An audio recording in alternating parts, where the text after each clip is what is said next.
Vamos falar sobre logística? A logística é um termo que teve muitas variações de escrita e de interpretação com o passar do tempo. Elas sempre tiveram semelhanças entre si. Teve origem no latim logísticos. Inicialmente, suas variações tinham mais relação com cálculos matemáticos para realizar o controle administrativo de atividades múltiplas, como manter, dar apoio e mover exércitos. Anos depois, logs se tornou um dos títulos dados aos responsáveis pelo planejamento de marchas, seleção dos campos de batalhas e transporte de suprimentos. A logística sempre foi principalmente relacionada ao ato de dar suporte a eventos. Agora falaremos um pouco sobre a história da logística. Muitos anos antes de Cristo, os homens das cavernas já praticavam a criação de animais e faziam plantações. Eram necessários métodos de estocagem. Guardavam seus alimentos em potes e jarros. Perceberam então que podiam trocar seus excedentes por outros itens com as tribos vizinhas. Aproximadamente 4.000 a.C., no Egito, desenvolveram soluções para conseguir construir as pirâmides. Estudaram qual o trajeto, meio de transporte mais seguro e etc. Catalogavam a quantidade de blocos que eram adquiridos e transportados. No total, 2,3 milhões de blocos teriam sido usados na construção da pirâmide de Quéops.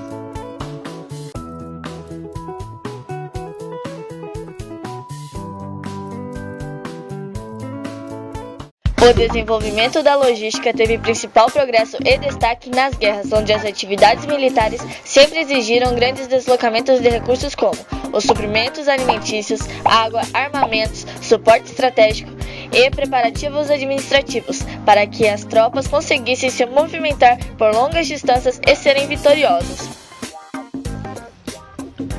O general Hannibal, durante a Segunda Guerra Púnica, utilizou elefantes para transporte de 60.000 homens, armamentos e suprimentos na travessia dos Pirineus em direção à Itália. O exército persa foi o primeiro a utilizar uma grande frota marinha composta por 3.000 navios cargueiros para suprir as necessidades do exército durante a expedição de Xerxes contra os gregos, em 481 a.C. Ele foi capaz de superar seus inimigos e expandir seu reinado graças a fatores como a inclusão da logística em seu planejamento estratégico, a inovadora incorporação de novas tecnologias de armamento, o detalhado conhecimento dos territórios de batalha, exércitos inimigos, o desenvolvimento de alianças, a manutenção de um simples ponto de controle, onde ele gerenciava, incorporando o sistema logístico ao estratégico, o que o tornou uma grande inspiração para os conquistadores das gerações futuras, como Júlio César, Napoleão, Alexandre o Grande e hoje os administradores. Ele foi o primeiro a empregar uma equipe especialmente treinada de engenheiros e contramestres, além da cavalaria e infantaria. Esses tinham a missão de estudar como reduzir a resistência das cidades que seriam atacadas. Os contramestres, por sua vez, operacionalizavam o melhor sistema logístico existente naquela época. Eles seguem à frente dos exércitos com a missão de comprar todos os suprimentos necessários e de montar armazéns avançados no trajeto, calcular a distância a ser percorrida e desenvolver novas armas de combate. Surgiu uma nova estrutura de suporte para solucionar os crescentes problemas administrativos nos exércitos. Foi criada a posição de Marechal-General de Logis, que tinha que executar as principais funções da logística.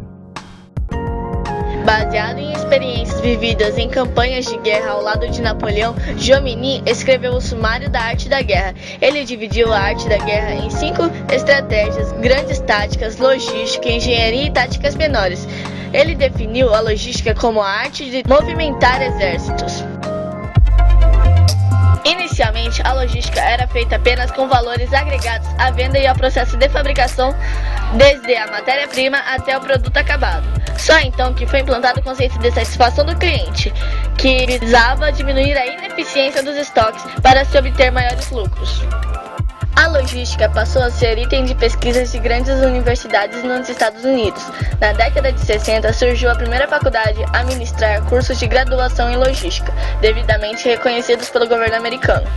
Também nos anos 60, as empresas adotam diversas técnicas de logística como o MRP, Planejamento de Recursos Materiais, Kanban, Just in Time, entre outros. Na década de 90, houve-se formações de mercados globais, como o MSE, NAFTA, Mercosul, entre outros.